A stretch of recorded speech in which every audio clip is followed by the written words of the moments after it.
Alright students, तो exponential and logarithmic functions हम discuss करेंगे। एक्सपोनेंशियल फंक्शंस क्या होते हैं, अगर आपको याद हो तो हम इस तरह से लिखते थे एक्स की पावर 2 इंटू एक्स की पावर 3।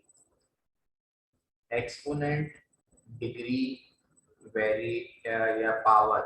एक्सपोनेंट, डिग्री या पावर, ये तीन चीजों, एक ही चीज के तीन नाम है।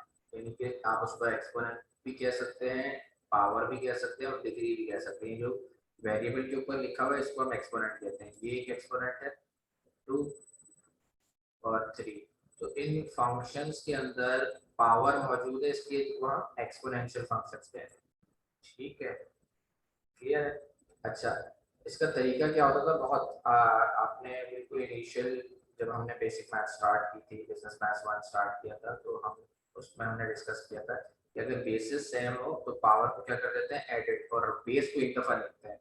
इस पूरे दो की जगह में इक्वल, इसकी जगह ये लिख सकता हूँ, is equal to, base same है, right down the base once, power are going to be added, तो 2 प्लस 3 इज इक्वल टू 5। तो x की पावर 5, ये हमारे पास क्या हो जाएगा, एक रिजल्ट हो जाएगा। ठीक है, यहाँ तक क्लियर हो गया? अच्छा, आगे चलता हूँ। अच्छा, फिर हम जो है वो हमारे पास जो इस चैप्टर में हम देख रहे हैं एक्सपोनेंशियल एंड लॉगरिथमिक फंक्शन। ठीक है, तो हमारे पास यहाँ पे अगर फॉर एग्जांपल बेस है, तो नीचे वहां पे जैसे x बेस था और उसकी पावर 2 थी और 3 थी, तो बेस को हमने एक दफा लिख दिया था और पावर्स को ऐड कर दिया था, 2 प्लस 3 5। अगर बेस जो है वो वेरिएबल ना हो, वेरिएबल ना हो, कोई नंबर आ जाए और पावर में उसके जो है वो हमारे पास वेरिएबल आ जाए, 3 की पावर x। अब हमें सॉल्व लिखा हुआ है क्वेश्चन में, सॉल्व, और क्वेश्चन दे दिया है 3 की पावर x। तो सॉल्व का मतलब होता है to find out the value of the given variable. ये जो वेरिएबल है 3x, इसमें सॉल्व का मतलब होता है कि x की वैल्यू फाइंड आउट कर सकते हैं। और आगे भी हो सकता है क्वेश्चन में कुछ और भी हो, for example 3x equals to 150, इस तरह से कुछ लिखा हुआ हो, 3 की power x is equals to 150। अब इस पे लिखा हुआ है सॉल्व, तो इन दैट केस सॉल्व का मतलब है वेरिएबल x की वैल्यू को फाइंड करना, और जो चीज अननोन है वो बेस में होनी चाहिए, तब तो हम उसको उसका आंसर निकाल सकते हैं। लेकिन जो अननोन चीज है वो पावर में मौजूद है, तो अब इसको कैसे सॉल्व करें? ठीक है, तो यहाँ पे हमारे पास लॉग की जरूरत पड़ती है। लॉग वर्क्स लाइक लैडर, एक सीढ़ी का काम करता है। लॉग की दो इम्पॉर्टेंट रूल है। एक जो है वो चीजों को scale up and scale down करने में हेल्प आउट करता है। आपने कहा 10 किलोमीटर की जगह उसको रिप्लेस कर दिया 1 सेंटीमीटर से, तो 100 किलोमीटर को 2 सेंटीमीटर से रिप्लेस कर दिया, 1000 किलोमीटर को 3 सेंटीमीटर से रिप्लेस कर दिया। तो आप ये जो यूनिट्स की scaling up and scaling down है, ये करने में कि अगर आपको जरूरत पड़ती है तो आप लॉग की हेल्प लेते हैं। अगर आपने रियल लाइफ में देखा हो कभी, मैथमेटिकल कैलकुलेशंस में पहले एक छोटा सा मॉडल बनता है बिल्डिंग का, या किसी भी बिल्डिंग का इंफ्रास्ट्रक्चर एक बहुत छोटे से आपके टेबल के ऊपर बन जाता है। ठीक है, इतनी सी, फॉर एग्जांपल ताजमहल के अक्सर आप मॉडल देखे हो तो छोटे से मॉडल होते हैं, किसी बिल्डिंग का कंस्ट्रक्शन वर्क देखना हो, उसका मॉडल प्लानिंग देखनी हो तो उन्होंने छोटा सा, तो वो एक बहुत उसको स्केल डाउन करके बनाया होता है। रियल प्रोजेक्ट्स बिल्कुल उसी मॉडल के रिस्पेक्ट से बनते हैं। लेकिन अगर यहाँ कोई चीज 1 सेंटीमीटर की है तो हो सकता है वहां 1 इंच की हो या 10 इंच की हो। ठीक है, बात समझ आ रही है? तो इस तरह से मल्टीपल्स ऑफ 10 या मल्टीपल्स ऑफ किसी भी लॉगरिथमिक बेस के पर डिपेंड करता है, उसकी मल्टीपल्स टाइम जो है वो चीज बनती है। तो जो चीज आपके टेबल पे आती है वो एक्चुअल में 15 एंड 16 फ्लोर की एक बिल्डिंग होती है, जो कि आप रियल वर्ल्ड में बनाते हैं। तो स्केल स्केल डाउन और स्केल अप करने के लिए लॉग की जरूरत पड़ती है। और लॉग, कोई चीज अगर पावर अननोन में, वेरिएबल अगर पावर में आ जाए और उस वेरिएबल की वैल्यू फाइंड आउट करना है, तो उसको पावर से बेस में लाना हो, उसको ड्रैग करके नीचे लेके आना पावर, तो उसके लिए लॉग की जरूरत पड़ती है।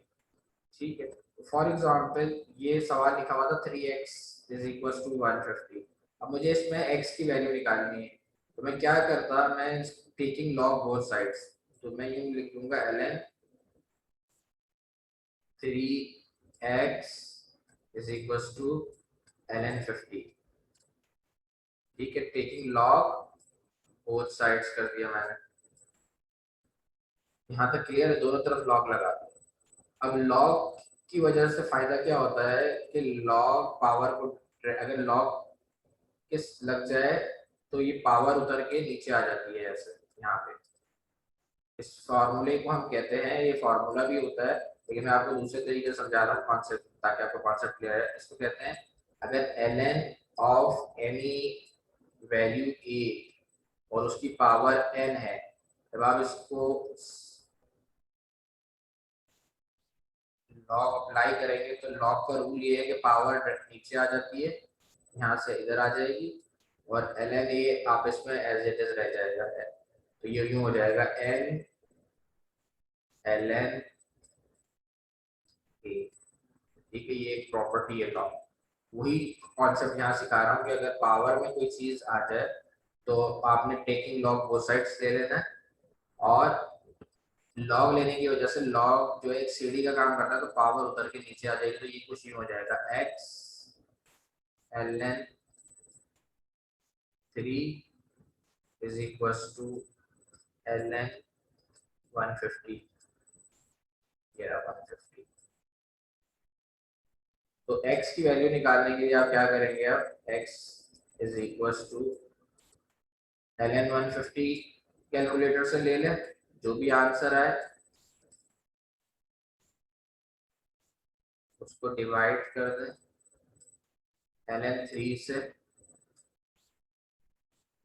तो आपके पास x की वैल्यू आ जाएगी। तो हम कैलकुलेटर ओपन कर लेते हैं।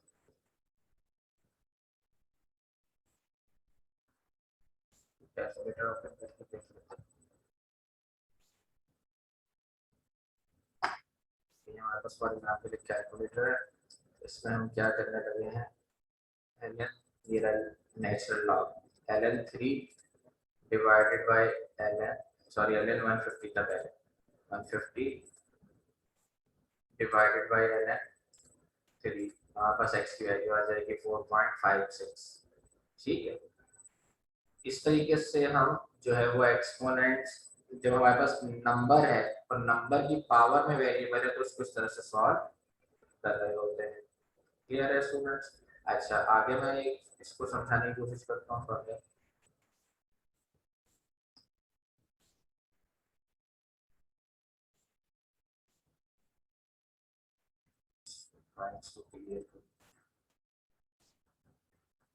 तो हम एक ये चैप्टर 7 में हम ये सारी चीजें डिस्कस कर रहे हैं। मैं थोड़ा सा आपको पुरानी चीजों को रिकॉल करा रहा हूँ। देखें, यहाँ उसी तरह से उन्होंने लिखा हुआ था नंबर 2 की पावर 2 2 की पावर 3, तो बेस सेम है, 2 एक दफा आ गया, 2 + 3 5, 2 की पावर 5 जो कि 32 के बराबर होता है। ठीक है, ये देखें इन्होंने आपको सॉल्व करके दिखाया हुआ है। प्रॉपर्टी, कुछ प्रॉपर्टीज होती है, हम इतनी ज्यादा प्रॉपर्टीज को डिस्कस नहीं करेंगे, ये बेसिक चीजें हैं। जो इम्पोर्टेंट चीज है वो ये है, वो मैं यहाँ लिख रहा हूँ साइड पे। ये इस पहले हमारे पास जो है वो, अगर आपको याद हो तो x की पावर में वेरिएबल की पावर में नंबर होता था। अगर हमारे पास अब नंबर की पावर में वेरिएबल है, और ये नंबर कोई भी हो सकता है, इसको हम ऐसे लिख लेते हैं, ये देखें b टाइम्स ऑफ x। अच्छा, ये नंबर 3 2 1 कोई भी हो सकता है, लेकिन हमारी कोशिश, हम जो डिस्कस करेंगे वो ये number b, b should not be equals to, b has to be greater than 1, यानी कि ग्रेटर देन 1 का मतलब है 0 नहीं होना चाहिए, माइनस में नहीं होना चाहिए, हम अभी फिलहाल ग्रेटर देन 1 की बात कर रहे हैं। और b शुड ग्रेटर देन 1 होना चाहिए और इक्वल्स टू 1 भी नहीं होना चाहिए। ठीक है, यानी कि 2 होना, 1.5 हो, 1.7 हो, 2 हो, 3 हो, 1 से बड़ा हो। क्यों? 1 की पावर एनीथिंग 1 ही होता है। तो उसको तो एक्सपोनेंट को डिस्कस करने की जरूरत है। तो b ग्रेटर देन 1 हो और 1 भी नहीं होना चाहिए, b जो है वो ग्रेटर देन 1 नहीं होना चाहिए, यानी कि 1 के अलावा, यानी कि पॉजिटिव होना चाहिए, b has to be positive. और पॉजिटिव में 1 भी नहीं होना चाहिए, 1 से ज्यादा होना चाहिए, 2 3 4, क्योंकि 1 की पावर एनीथिंग इज 1। ठीक है, एक चीज तो ये डिस्कस करेंगे। तो यहाँ पे वेरी कोई भी नंबर हो सकता है बेस में, और पावर में भी कोई भी नंबर हो सकता है। x can be any real value, for example 3 की पावर 7, 3 की पावर 9, 3 की पावर 1.5, कोई भी वैल्यू हो सकती है। अब हम ये देख रहे हैं कि हम कंटिन्यू ऐसे फंक्शंस की तरफ जा रहे हैं जिनका ग्राफ जो है वो कंटिन्यूअस हो, यानी कि कंटिन्यूअस एक्सपोनेंशियल फंक्शंस। यानी कि फॉर एग्जांपल कंटिन्यूटी का ये मतलब है कि अगर इंक्रीजिंग है तो ये देखो ये कंटिन्यूअस इंक्रीज हो रहा हो, और डिक्रीजिंग है तो कंटिन्यूअस इस तरह से डिक्रीज हो रहा हो, फॉर एग्जांपल नीचे की तरफ जा रहा हो। कंटिन्यूअस इंक्रीजिंग और डिक्रीजिंग फंक्शन अगर विद रिस्पेक्ट टू आप एक्स देखें, एक्स एक्सिस, ये कंटिन्यूअस इंक्रीजिंग है और ये कंटिन्यूअस ये वाला फंक्शन जो है वो कंटिन्यूअस डिक्रीजिंग है। ठीक है, नीचे की तरफ आ रहा है।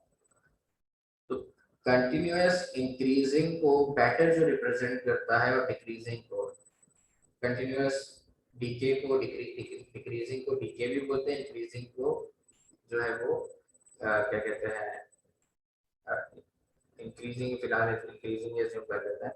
तो डिक्लाइन और इंक्लाइन, यानी कि आपके पास डिक्रीजिंग डीके आ रहा है चीज में और इंक्रीज हो रही है कोई चीज इंक्रीजिंग, उसको सबसे बेटर रिप्रेजेंट जो करते हैं वो है बेस ई फंक्शंस।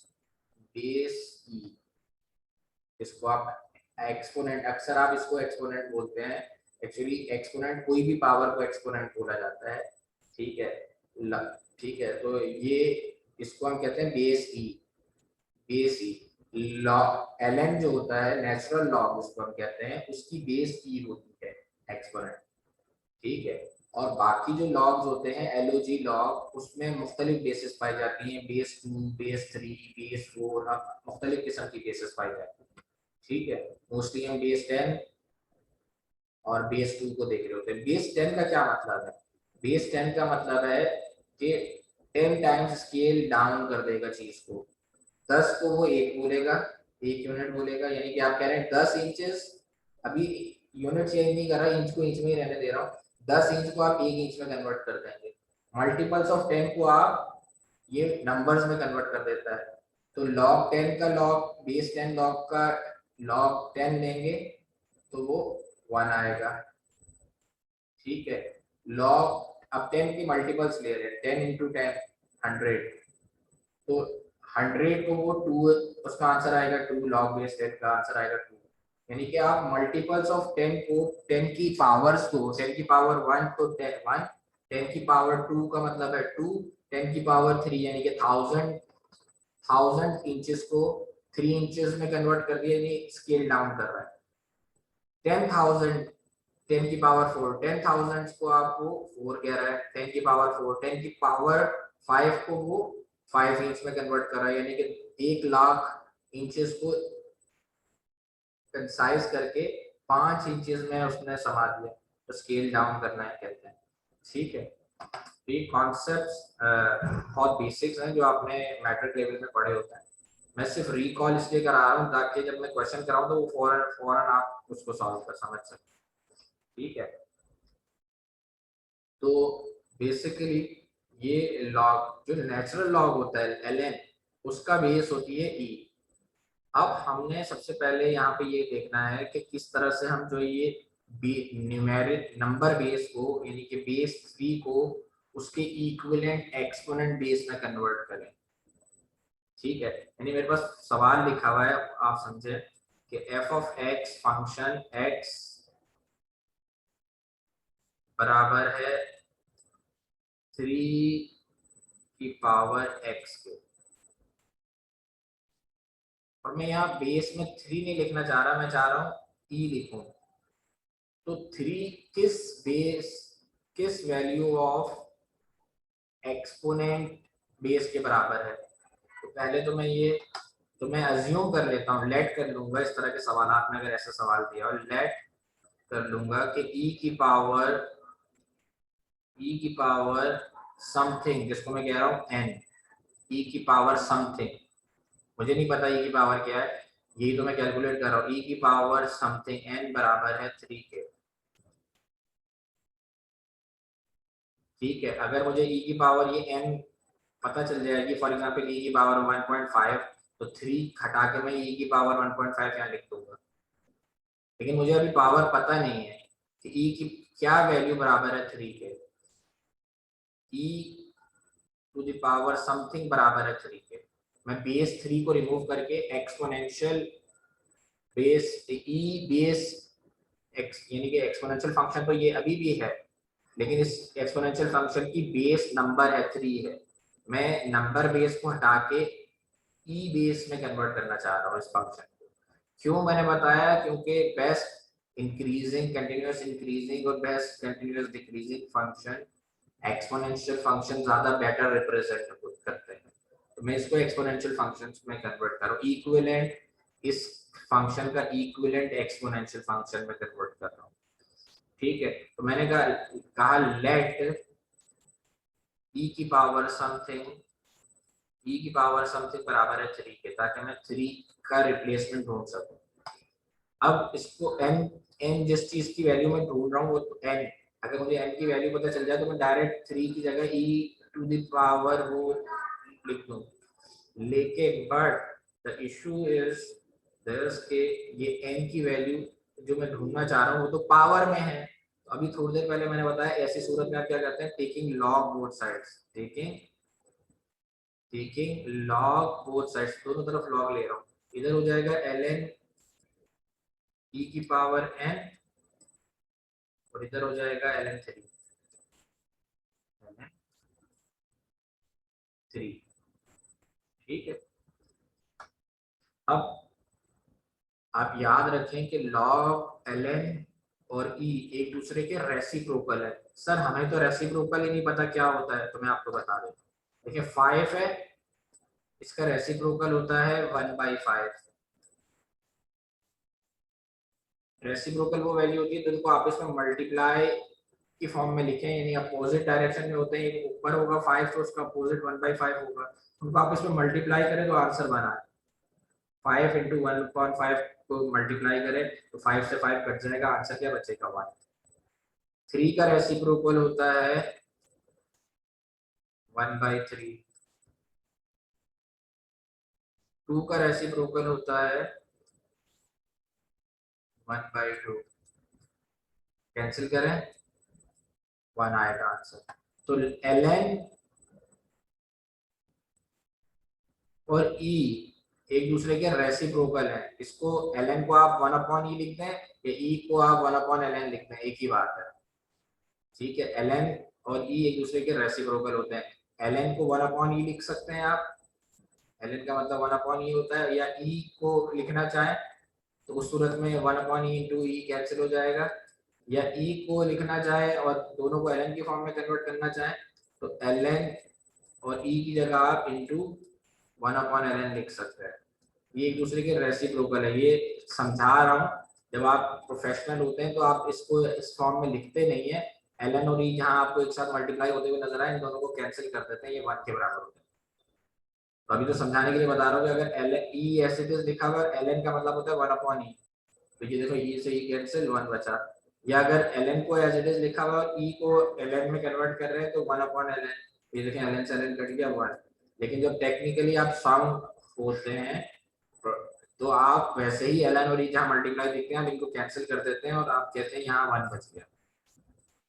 ठीक है, अब यहाँ देखें तो वही वाली प्रॉपर्टी है कि ln की पावर समथिंग है, तो लॉग लगने की वजह से पावर ये n उतर के इधर आ जाएगा, ये बन जाएगा n ln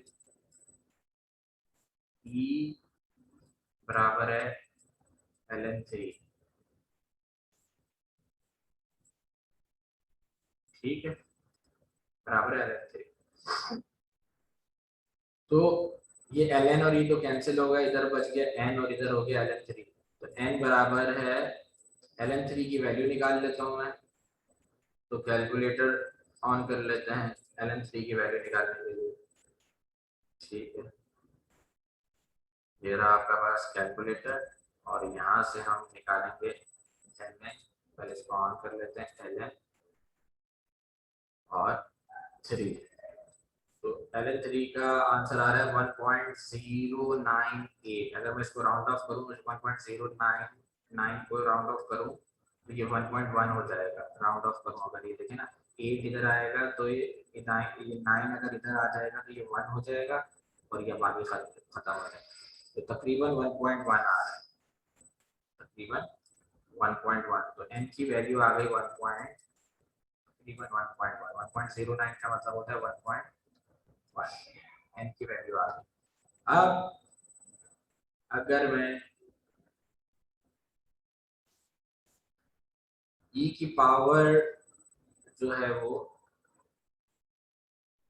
1 ले लूं, 1.1 ले लूं तो वो 3 के बराबर है। e की पावर n की वैल्यू क्या आई, 1.1। इसका मतलब है, अगर आपको याद हो तो हमने शुरू में देखा था कि लेट e की पावर वर्ट बराबर है 3 के। तो e की पावर n की वैल्यू कैलकुलेट हो गई यहाँ से 1.1। तो इसका मतलब है e की पावर 1.1 बराबर है 3 के। ठीक है, e की पावर 1.1 बराबर है 3 के कैलकुलेट। तो हम अगर इसकी जगह रिप्लेस करना चाहें तो अब इस फंक्शन को इस शक्ल में लिख सकते हैं, f ऑफ x। ये फंक्शन था हमारा ये वाला, इसको हम इस फॉर्म में लिख सकते हैं। इसको हम न्यूमेरिक बेस की जगह ई बेस में कन्वर्ट करने में कामयाब होगा और इसकी जगह लिख सकते हैं 3 की जगह ई एन, और एन की वैल्यू मैंने यहाँ से कैलकुलेट कर ली 1.1।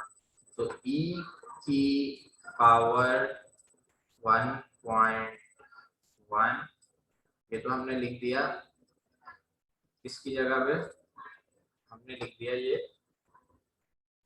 3 की जगह पे, और यहाँ 3 का x पावर भी था तो इसकी पावर x में यहाँ आ जाएगी। जो फंक्शन बन जाएगा वो ये बन जाएगा, f ऑफ x बराबर है e,